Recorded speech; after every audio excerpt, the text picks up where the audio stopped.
War in Ukraine in 2024 and options for the development of events. Based on the experience of the events of 2022 and 2023, we can make a number of predictions about how events will develop in 2024 and even subsequent years, because the end of the war next year is not expected, even under the most favorable circumstances. The year 2024 may become the year of liberation of the south of the country, the preconditions for such a development of events we can observe today in the war zone. The formation of a bridgehead on the left bank will continue in 2024, which may lead to a priority cutting of important logistics. This will force the Russian troops to withdraw to more favorable positions deep into the region.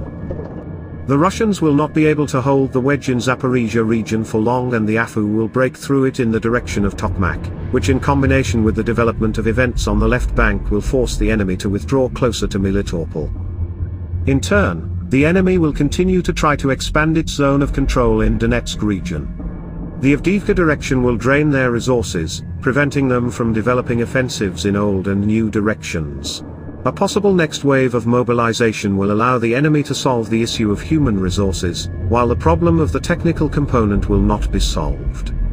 Russia will continue to deplete its domestic resources and depend on supplies of certain nomenclature from Iran and North Korea. The result of the fighting in Ukraine in 2024 may be a classic positional war in the east and a series of achievements in the south, allowing to expand bridgeheads and limit the logistics of the occupiers. The sequence of liberation of the territories of Ukraine may look like Kherson region and Zaporizhia region. Between the process of their liberation there may be operations with regard to Crimea, but it is premature to talk about its liberation in 2024.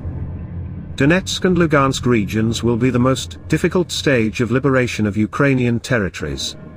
And all this points to the fact that the war will not be fleeting, much less will it end in 2024.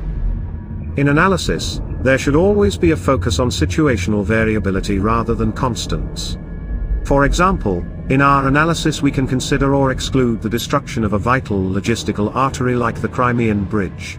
Now the Crimean Bridge is functioning incompletely, but it is functioning.